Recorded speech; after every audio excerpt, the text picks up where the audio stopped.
오랜만에 시원한 대승이 나왔습니다. 7대 0으로 싱가포르전이 마무리가 됐는데 싱가포르전 가장 좋았던 부분은 좀 어떤 게 있을지 궁금해. 일단 공격수들에 대한 자신감.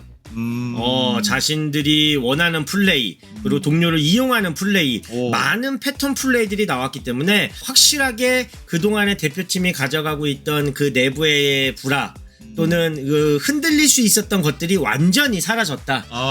이제는 대표팀 내부에서 그런 흔들리는 내용은 없는 것 같다라는 게 오늘 경기로 확실하게 다 털어냈구나라는 게 보여졌기 때문에 선수들의 자신감이 돋보였던 게 사실 가장 큰, 사실 우리가 되게 힘들어했거든.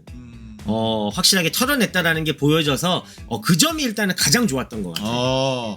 그러면은 물론 스코어가 7대 0 내용상으로도 그렇고 결과론적으로도 그렇고 너무 좋기는 했지만 그래도 굳이 조금 이 부분은 살짝 아쉬웠다 하는 게 있더라고요. 일단은 전체적인 밸런스야. 어쨌든 간에 권경원, 조유민, 황재원, 새로운 선수들이 그리고 다시 뽑힌 정우영 선수까지 들어와 있단 말이야. 이 상황에서 공격으로 전달이 됐을 때 공격수들이 해결하는 능력은 보여줬지만 이 과정에 있어서 우리가 흔하게 말하는 빌드업 그리고 전체적인 밸런스, 라인에 대한 형성을 봤을 때는 조금 아쉬움이 드는, 하지만 이거는 김동훈 감독이 아니라 어떤 감독이 오더라도 새롭게 들어온 선수들이 이렇게 많이 포진이 되다 보면은 사실 선수들 간의 호흡은 조금은 문제가 생길 수 있었다. 그게 싱가포르전이었기 때문에 덜 부각이 될 수 있었겠지만 다음 중국전을 봤을 때는 조금 더 훈련을 하면서 이거는 잘 맞춰가야 되는 부분이 아닐까 생각이 들었던 그런 전체적인 조직력이었습니다. 우리가 생방송 중에 이제 김도훈 감독에 대한 평가가 막 나왔을 때 형컴이 이런 말을 했단 말이야. 이 한 경기로 김도훈 감독을 평가를 할 수는 없다. 그래서는 안 된다라는 멘트를 했었는데 좀 어떤 의미로 그 말을 한 거였는지. 일단 상대가 너무 약했고 그런 약한 팀을 상대로 김도훈 감독의 전술과 전략을 보는 거는 사실 쉽지는 않았어.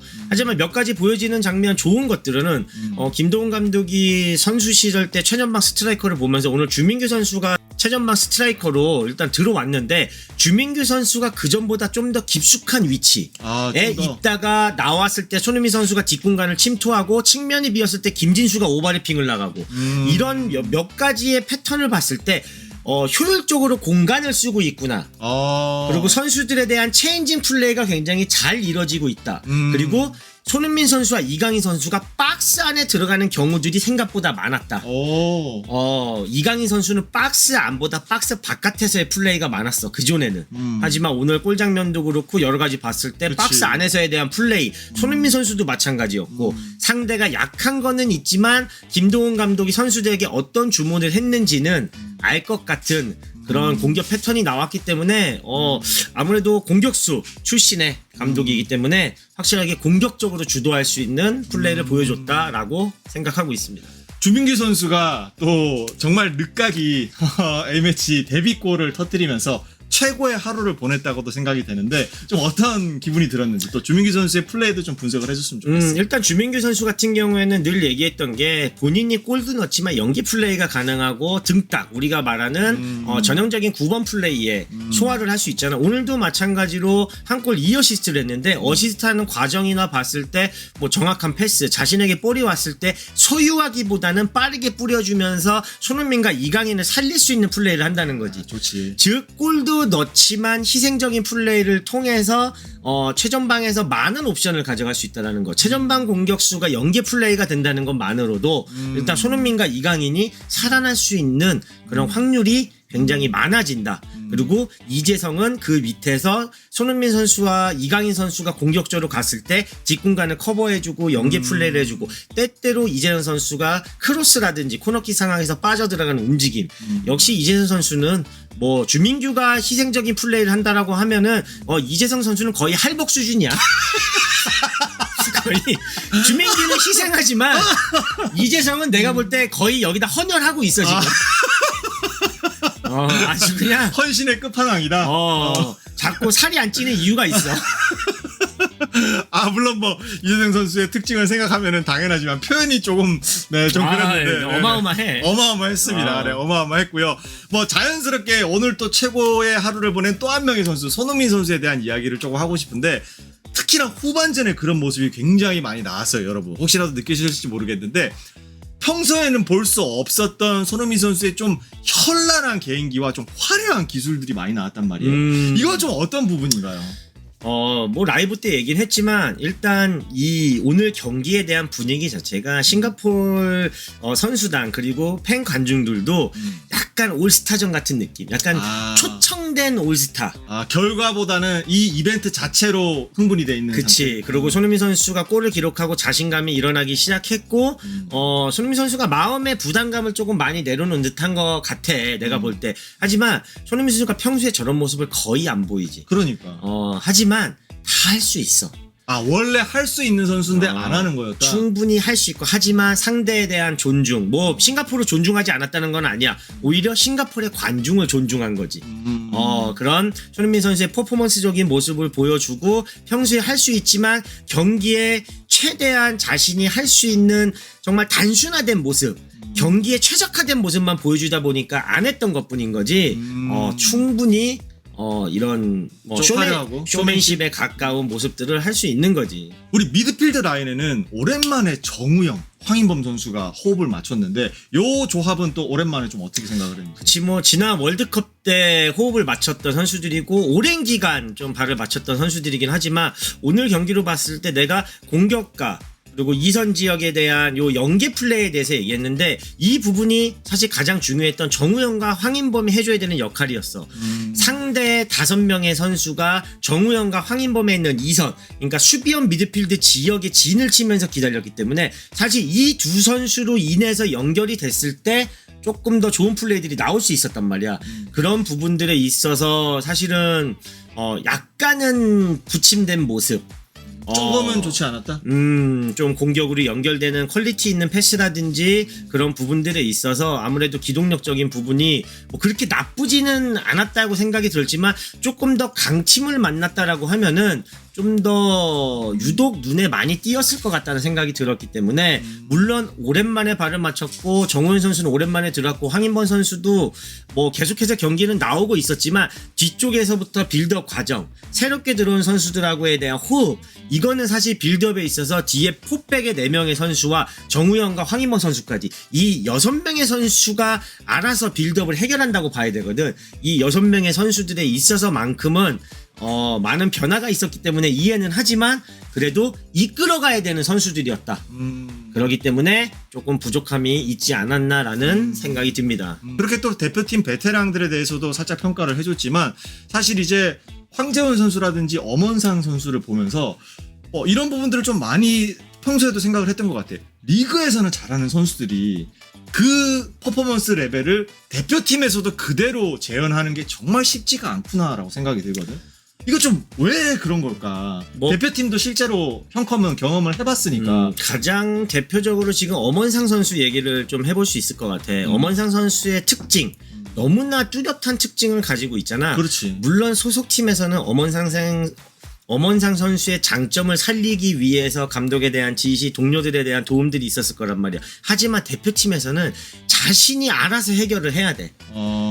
팀이 선수에게 맞춰주지 않는 곳이 대표팀이구나. 그치. 그거는 시간이 좀 오래 걸릴 수밖에 없는 작업이야. 자신이 자신의 장점을 선수들에게 빠르게 인지시킬 수 있도록 계속해서 보여줘야 되고 움직임을 통해서 가져가야 되지. 그러니까 여기에는 손흥민 선수가 주장이지만 11명의 모든 선수가 주장처럼 내가 에이스인 것처럼 내가 주도하는 것처럼 가야 되는 곳이기는 해. 엄원상 선수에게 볼이 왔을 때 전달 능력보단 내 과감한 나의 모습, 나의 성격, 나의 개성을 보여주지 못한다라고 하면은 사실은 뒤처질 수밖에 없는 거거든. 그런 적응에 대한 시간도 필요하지만 그라운드에서 그런 거를 솔선수범하면서 자신이 먼저 뭐 카운터를 날릴 수 있는 그런 좀 자신감도 많이 필요해 보는 것 같아. 소속팀에서는 전술적인 역할이라든지 성격적인 부분이라든지 이 선수의 능력적인 장단점을 팀에서 맞춤으로 좀 짜줄 수가 있지만 대표팀에서는 그런 어떤 대우라고 해야 될까? 그런 부분들은 좀 힘들다. 자기가 스스로 좀 개척해야 되는 부분들이 훨씬 크다라는 말이네. 오늘 약간 뭐 비교하긴 그렇지만 배준호 선수가 들어왔을 때 배준호 선수에 대한 볼 터치 그리고 패스를 줄 때 몸동작, 시선 여러 가지 것들을 보면은 배준호 선수는 부담감이 없어. 대표팀이었기 때문에 부담감이 없었다. 하지만 황재현 선수는 오늘 부담감이 보였단 말이야. 이미 경기에 나가는 게 굉장히 심박수가 빨랐을 거고 긴장된 상태, 몸이 경직된 상태가 와서 몇 차례 이제 실수가 발생이 됐는데 배준호 선수 같은 경우에는 어쨌든 간에 왔음에도 불구하고 워낙에 창의적인 선수고 볼을 기술적으로 차는 선수이기 때문에 그게 떨어지면 현저하게 보인단 말이야. 눈에 확 띄어. 긴장하거나 자신이 딱 쪼그라들으면 확 보이는데 전혀 그런 모습이 안 보였단 말이야. 그러니까 그렇게 멘탈리티가 좀 좋았다. 내 것을 그냥 보여줄 수 있고 내가 평소에 가지고 있는 장점을 드러내줄 수 있어야 돼. 그래야지만 대표팀에서 자리를 잡을 수 있는 거지. 자, 그러면 이제 우리가 다음 중국과의 경기를 앞두고 있는데 오늘 생방송 중에 이거를 물어보시는 분들이 굉장히 많았어. 중국은 이제 태국이랑 오늘 비겼기 때문에 다음 경기에서도 우리한테 지게 되면 최종 예선 자체가 힘들어지는 상황이잖아. 그런 상황에서 중국은 이제 총력전을 펼칠 텐데 우리도 베스트 라인업으로 나가야 되나? 김도훈 감독이 또 한 번 베스트 라인을 쓸 것인가? 선수 보호를 위해서 손흥민 선수를 좀 빼줬으면 좋겠다. 또는 특정 선수의 출전 시간을 조금 제한시켜줬으면 좋겠다라는 의견을 많이 물어보셨었어. 이거에 대한 형컴의 생각은 어떤지? 김도훈 감독은 일단 두 경기가 주어져 있기 때문에 일단은 싱가포르 경기보다 홈에서 열리는 중국전이 더 중요해. 그래서 많은 교체 선수를 활용을 했고 내 생각에는 손흥민 그리고 이강인 뭐 이런 선수들이 전부 다 투입이 될 것 같아. 100% 투입될 것이다. 100% 투입이 되고 그리고 100% 투입되는 게 맞다고 생각하는지. 그치. 나도 맞다고 생각은 하는. 그러니까 맞다고 생각한다기보다 나는 감독 입장에서도 생각을 해야잖아. 김도훈 감독은 이 두 경기 홈에서 열리는 만약에 중국하고의 경기가 잘못된다. 본인 커리어에 너무 치명타네. 너무 치명타야. 그렇기 때문에 이거는 무조건 최대한 가동을 해야 되고 중국을 확실하게 홈에서 꺾어주는 모습이 나와야 그 이후에 플랜도 생각을 할 수 있는. 물론 대표팀의 감독 자리까지 간다라고 하면은 나는 이거는 살짝 반대기는 해. 어떤 거? 김도훈 감독을 차기 감독으로 선임을 하는 내용에 있어서는 이런 식으로 홈에서 어웨이에서 좋은 경기를 펼치고 했다고 해서 여론의 상황을 보고 협회에서 뭐 선임을 한다. 약간 그거는 왜 반대를 하는지. 약간 눈 가리고 아웅하는 듯한 느낌. 지금까지 많은 플랜이 있었지만 그 모두가 실패를 하고 이렇게 여론이 조금 좋아진다고 해서 쏠랑하는 그건 김도훈 감독한테도 좋은 선택은 아니야. 그러니까 결국에는 확립된 프로세스를 무시하고 어물쩡 선택을 여론 간보다가 하는 그런 행태만큼은 좀 안 나왔으면 좋겠다는 거네. 김도훈 감독에 대한 평가를 떠나서. 그렇지. 그러기 때문에 나는 김도훈 감독은 이 두 경기를 최선을 다해야 되는 거고 최정예 멤버로 인해서 중국하고의 경기. 하지만 싱가포르하고는 조금 더 다른 유형. 전방을 압박을 했을 때 좀 더 공격적이고 파울성에 가까운 압박이 들어올 거고 만약에 오늘 같은 빌드업과 오늘 같은 이선에 대하여 플레이가 나온다라고 하면은 중국전에 힘들어질 수가 있어. 그럴 가능성도 있다. 이거는 플랜 자체 그리고 전략 자체가 달라져야 되기 때문에 어떻게 나오게 될지는 봐야겠지만 분명히 오늘과는 다른 전략과 전술들이 나와야 된다라는 거는 확실하게 보여. 네, 여러분 일단은 7대0 대승 너무나도 축하드리고요. 그리고 저희 라이브 생각보다 많은 분들이 즐겨주셔서 저희도 너무 감사했습니다. 저희는 다음 중국전 역시 좋은 페이스로 한번 달려보겠습니다. 여러분 감사합니다.